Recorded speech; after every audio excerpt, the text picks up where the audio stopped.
College के दिनों में एक ग्रुप ट्रिप पर मोहाली गया था। इस ग्रुप में अर्नव और मयूर दो जिगरी दोस्त थे। वो दोनों अक्सर साथ ही रहते थे। देख, तेरी वाली तुझे लाइन दे रही है। अबे क्या फायदा, सामने देख कितने लोग हैं। आज रात को उसको अकेले में मिलता हूं। मजे ही मजे। अर्नव को शीतल पसंद थी। शीतल थी इतनी खूबसूरत कि किसी को भी मोह सकती थी।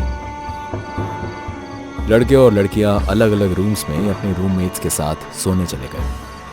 अर्नव और मयूर एक साथ ही थे। रात के लगभग 12 बजे होंगे। अरे अब क्या वेट कर रहा है, जा ना। किसी ने देख लिया तो पटक पटक के मारेंगे मुझे। कितना फट्टू है तू यार। तभी उनके दरवाजे पर ठक ठक हुई। अर्नव, अर्नव, अर्नव, दरवाजा खोलो।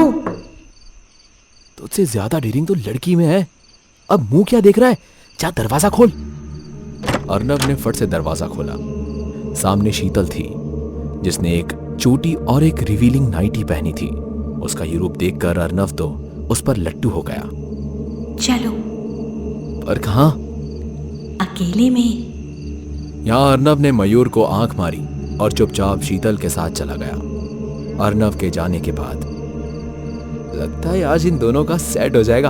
अच्छा है, अब मुझे भी कोई गर्लफ्रेंड ढूंढ लेनी चाहिए। मयूर अपने फोन पे रील्स देखते देखते सो गया। अगली सुबह मयूर जब उठा तो अर्नव वहां नहीं था। ये अब तक नहीं आया, कहां गया ये? मयूर अर्नव को ढूंढने लगा। उसने सारे लोगों को पूछा, पर किसी ने अर्नव को नहीं देखा था। लास्ट में वो शीतल के पास गया। अर्नव कहाँ है? मुझे क्या पता, तुम्हारा दोस्त है, तुम्हें पता होगा। शीतल, कल तुम जब रूम में आई थी अर्नव तुम्हारे साथ ही गया था। उसके बाद से अर्नव वापस नहीं आया। कहाँ है वो? क्या? मैं क्यों तुम्हारे रूम में आऊंगी? मैं तो कल रात अपने ही रूम में थी। अरे शीतल, झूठ बोलने की कोई बात नहीं है, मैं सब जानता हूँ। मुझे बस ये बता दो कि अर्नव कहाँ है। मुझे सच में नहीं पता अर्नव कहाँ है। मैंने तो कल शाम मुझसे तुम्हारे साथ ही देखा था। मयूर, शीतल सही बोल रही है। कल शाम तो वो जल्दी से सो गई थी। हम लड़कियां जागी थी और पूरे समय वो हमारे सामने ही सोई थी। ऐसा कैसे हो सकता है? वो मेरे सामने थी। उसने अर्नव को 3 बार पुकारा था। तुम्हें जरूर कोई गलतफहमी हुई है। तभी मयूर ने देखा होटल का एक स्टाफ उसे कुछ अजीब तरह से देख रहा है। मयूर उसके पास गया। तुमने मेरे दोस्त को देखा है क्या? ये देख उसकी फोटो। नहीं देखा सर। सच बता, अगर तूने देखा है तो बता दे, वरना तुझे पुलिस के हवाले कर दूंगा। नहीं देखा सर, मैं तो बस आपकी बातें इसलिए सुन रहा था कि ये सब पहले भी हुआ है। क्या मतलब? पहले भी ऐसे लोग किसी के साथ चले जाते हैं और उनके परिवार वाले उन्हें ढूंढते रहते हैं, पर कोई जिंदा वापस नहीं आया। क्या? पर क्यों? पता नहीं सर।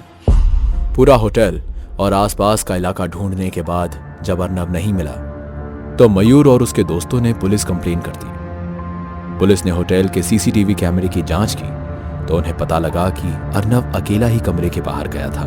वो किसी से बातें तो कर रहा था, पर वहां कोई नहीं था। ये देखकर होटल मैनेजर समझ गया। मैनेजर ने तब कुछ नहीं बताया। पुलिस के जाने के बाद वो मयूर के पास गया। तुम्हारे दोस्त को छलावा ले गया है, अब वो जिंदा वापस नहीं आएगा। छलावा कौन है? एक ऐसी शक्ति जो किसी का भी रूप ले सकती है। वो अपने शिकार के दिमाग पर हावी हो जाती है और फिर उसे मौत की घाट उतार देती है। ये सब कुछ नहीं होता, मैं इन सब बातों में नहीं मानता। तुम्हारे मानने न मानने से सच नहीं बदल जाएगा, और ये सच है कि वो तुम्हारे दोस्त को ले गया। मयूर समझ नहीं पा रहा था कि क्या सच है और क्या झूठ। उसने कभी पहले छलावे के बारे में सुना नहीं था। मयूर को लग रहा था कि उसका दोस्त किडनैप हो गया है, इसलिए उसने उसे ढूंढने की कोशिश जारी रखी। उस रात मयूर अपने रूम के विंडो पर था। तभी उसने देखा कि उसका दूसरा दोस्त मयंक सीमा से बातें कर रहा था। लेकिन तभी उसने देखा कि सीमा तो लड़कियों के ग्रुप में भी थी। ये कैसे हो सकता है? दो सीमा, ये जरूर वही छलावा है। मयूर जोर से चिल्लाया, मयंक भाग वहां से, जल्दी!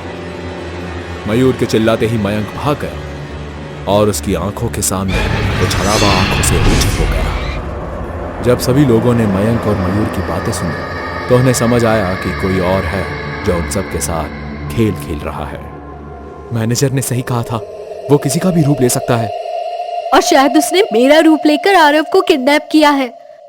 हाँ, चलो मैनेजर के पास चलते हैं। वो लोग मैनेजर के पास गए और मैनेजर से पूछने लगे कि वो लोग अर्नव को कैसे बचा सकते हैं। मैनेजर उन सबको एक सिद्ध तांत्रिक के पास ले गया। महाराज, उस छलावे ने इनके दोस्त को भी शिकार बना लिया। महाराज, हमारे दोस्त को बचा लीजिए। कल वो अर्नव को ले गया था और आज सीमा के रूप में आया था।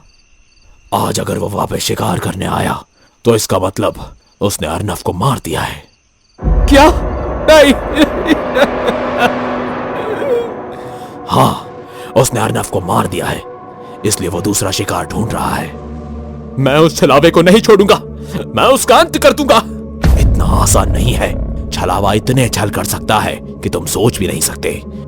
वो रूप बदल सकता है, आसपास की चीजें बदल सकता है, समय को उल्टा चला सकता है। वो जितना भी शक्तिशाली हो, पर उसकी कोई तो कमजोरी होगी ही। हाँ है, वो डरपोक है। क्या मतलब? छलावे में खुद की कोई ताकत नहीं। वो इंसान को मार नहीं सकता, बस उसके सामने ऐसे भ्रम पैदा करता है कि वो खुद कहीं से कूदकर या उसके साथ चलकर मर जाए। छलावा बहुत ही सुंदर रूप लेता है, इसलिए अक्सर लड़कियों का रूप लेता है, लोगों को मोहित करने के लिए, और वो अपने साथ चलने के लिए बोलता है। छलावे का अंत करने का कोई तो तरीका होगा। ये एक चांदी का खंजर है जो कि मंत्र तंत्र से सिद्ध किया गया है। तुम्हें पहले इस खंजर से उस पर वार करना होगा, जिससे वो शक्तिहीन हो जाए। उसके बाद उसका हाथ पकड़कर रखना और एक मंत्र पढ़ना, ओम छल छलावे विनाशय। ये मंत्र 7 बार पढ़ते ही छलावे का अंत हो जाएगा। वो हाथ छुड़ाने की बहुत कोशिश करेगा, पर हाथ छोड़ना मत। ठीक है, लेकिन वो छलावा मुझे ही कैसे शिकार बनाएगा? बाकी सबको यहीं छोड़ दो और तुम अकेले वापस होटल जाओ। ठीक है महाराज जी। एक बात याद रखना बेटा, भूल कर भी उसकी आंखों में मत देखना। अगर तुम सीधा उसकी आंखों में देखोगे तो उसे शक हो जाएगा और वो वहां से भाग जाएगा। फिर कभी भी तुम्हें नहीं मिलेगा। तुम्हारे पास बस एक ही मौका है। ठीक है महाराज जी। मयूर के दोस्त उसे समझा रहे थे कि वो अपनी जिंदगी दांव पे न लगाए, पर मयूर नहीं माना। मयूर अकेला होटल वापस गया और अपने रूम में सो गया। आधी रात को उसके कमरे पर खटखट हुई। मयूर, मयूर, अरे मयूर, दरवाजा खोल। अर्नव की आवाज सुन मयूर ने फट से दरवाजा खोला। तू वापस आ गया? तुझे कुछ हुआ तो नहीं? मुझे कुछ नहीं हुआ है, तू मेरे साथ चल। पर कहां? तुझे एक सीक्रेट जगह दिखानी है, जल्दी चल। अर्नव को देखकर मयूर छलावे की बात भूल गया और राजी खुशी अर्नव के पीछे पीछे चला गया। अर्नव मयूर को जंगल की ओर ले गया। जंगल के बीच में एक अलग ही जादुई जंगल था, बहुत ही खूबसूरत रोशनी से भरा। ये कौन सी जगह है यार? मुझे भी ये जगह कल ही मिली और तब से मैं यही हूं। एक और जगह दिखाता हूं, चल। अर्नव मयूर को एक तालाब के पास ले गया। तालाब अंदर से सुनहरा था। ये इतना गोल्डन क्यों है? अंदर सोना ही सोना है। असली सोना? हाँ, असली सोना। तुझे कैसे पता ये असली सोना है? मुझे पता है। अब देर मत कर यार, जल्दी से अंदर कूद जा और सोना बाहर निकाल। ये बात सुनकर मयूर के दिमाग में शंका आई, क्योंकि अर्नव खुद एक बहुत अच्छा तैराक था, तो वो मयूर को पानी में कूदने के लिए क्यों भूलेगा? कहीं ये छलावा तो नहीं? क्योंकि तांत्रिक बाबा ने कहा था अर्नव मर चुका है, तो इसका मतलब यही वो छलावा है। मयूर ने अपना शर्ट निकाला और शर्ट अर्नव को देने के बहाने उसका हाथ पकड़कर खंजर सीधे उसकी छाती में खोद दिया। ये क्या कर रहा है? छोड़ दे मुझे। ओम छल छलावे विनाशय, ओम छल छलावे विनाशय, ओम छल छलावे विनाशय। अर्नव की आंखें सफेद हो गई, उसकी आंखों की पुतलियां गायब हो गई और शरीर का रंग काला हो गया। ओम छल छलावे विनाशय, ओम छल छलावे विनाशय। अर्नव हाथ छुड़ाकर भागने की कोशिश कर रहा था, पर मयूर ने उसको दोनों हाथों से पकड़ लिया। ओम छल छलावे विनाशय। रुक जा, जाने दे मुझे। नहीं जाने दूंगा, छलावे तेरा अंत करके रहूंगा। छलावे ने मयूर का हाथ छुड़ाने की बहुत कोशिश की। ओम छल छलावे विनाशय, विनाशय। आखिरी बार बोलते ही छलावा बेजान हो गया और पल भर में आंखों से ओझल हो गया। और उसके गायब होते ही छलावे का सारा छल खत्म हो गया। वो जंगल फिर से आम जंगल हो गया। सामने कोई तालाब नहीं था, एक खाई थी और खाई के नीचे मयूर को अर्नव की लाश दिख रही थी। अर्नव! मयूर ने छलावे का अंत तो कर दिया, पर वो अपने दोस्त अर्नव को बचा नहीं पाया। इस बात का उसे आज भी दुख है। इस तरह की और कहानियां सुनने के लिए हमारे चैनल को सब्सक्राइब करें और बेल आइकन को दबाना ना भूलें, ताकि हमारी वीडियोस आप तक सबसे पहले पहुंचे।